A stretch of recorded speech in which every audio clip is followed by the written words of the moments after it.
क्यों थे कर्ण एक सर्वश्रेष्ठ योद्धा।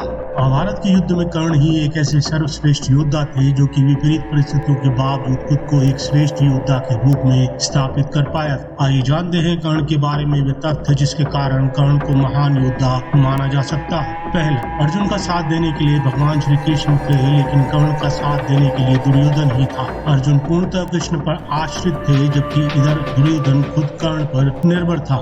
दूसरा, कर्ण को गुरु द्रोणाचार्य ने पूरी शिक्षा नहीं दी थी, फिर भी कर्ण ने परशुराम से बची हुई शिक्षा छल से हासिल कर ली थी। यदि कर्ण अर्जुन के बराबर योग्य नहीं होता तो भगवान परशुराम कर्ण को शिक्षा देने के लिए तैयार नहीं होते। तीसरा, कर्ण एक सच्चा मित्र होने के साथ साथ ही एक बड़ा दानवीर भी था। स्वयं भगवान श्री कृष्ण इस बात की पुष्टि करते हैं कि कर्ण से बड़ा दानी कोई नहीं है। चौथा, श्री कृष्ण की योजना के तहत कर्ण की कवच और कुंडल को छलपूर्वक अर्जुन के पिता इंद्र द्वारा हथियार लेने के बावजूद कर्ण ने महाभारत के युद्ध को एक वीर योद्धा की तरह लड़ा। पांचवा, कर्ण ने जरासंध को अकेले हराया था, वहीं भीम ने श्री कृष्ण की मदद से जरासंध को छल के द्वारा मारा था। छठा, कर्ण के पास भगवान परशुराम द्वारा दिया गया शिव का विजय धनुष था। यह धनुष जिस भी योद्धा के हाथ में होता था उस योद्धा के चारों तरफ एक ऐसा अभेद्य घेरा बना देता था जिसे भगवान शिव का पाशुपतास्त्र भी भेद नहीं सकता था। कर्ण को महाभारत में तब तक नहीं हराया जा सकता था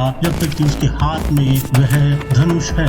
सातवां, कर्ण ने कुंती को वचन दिया था कि वह उनके 4 पुत्रों की जान नहीं लेगा, लेकिन वह सिर्फ अर्जुन को ही युद्ध में पराजित करेगा। युद्ध के दौरान ऐसे कई मौके भी आए जब कर्ण का सामना भीम, युधिष्ठिर, नकुल और सहदेव के साथ हुआ था। कर्ण चाहता तो वह उन सभी को मार सकता था, लेकिन उसने ऐसा नहीं किया क्योंकि एक वीर योद्धा का वचन ही उसको सर्वश्रेष्ठ बनाता।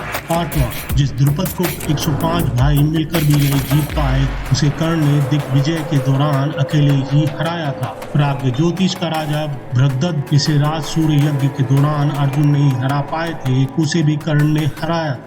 नवा, जब श्री कृष्ण ने कर्ण को बताया कि तुम पांडवों के सबसे बड़े भाई हो तो कर्ण ने कहा कि हे श्री कृष्ण, मेरी मृत्यु तक पांडवों को यह रहस्य मत बताना कि मैं उनका बड़ा भाई हूँ। कर्ण की यह बात सिद्ध करती है कि वह पांडवों के प्रति कर्ण किसी भी षड्यंत्र में शामिल नहीं था। फिर भी युद्ध के समय कर्ण योद्धाओं की तरह ही लड़ा। 10वां, महाभारत के युद्ध के दौरान जब कर्ण के बाणों के प्रहार से अर्जुन का रथ कुछ इंच पीछे चला जाता था तो कृष्ण उसकी प्रशंसा करते थे। तब अर्जुन कहते थे, मेरे बाणों से कर्ण का रथ कई गज पीछे चला जाता है, तब भी आप मेरी प्रशंसा नहीं करते। भगवान श्री कृष्ण अर्जुन को जवाब देते हैं कि कर्ण के रथ पर केवल कर्ण और महाराज शल्य ही बैठे हैं, परंतु तुम्हारे रथ पर मैं यानी भगवान नारायण और महावीर हनुमान बैठे हैं। फिर भी कर्ण बाणों द्वारा तुम्हारे रथ को पीछे धकेल देता है। सोचो, यदि महावीर हनुमान नहीं होते तो क्या होता।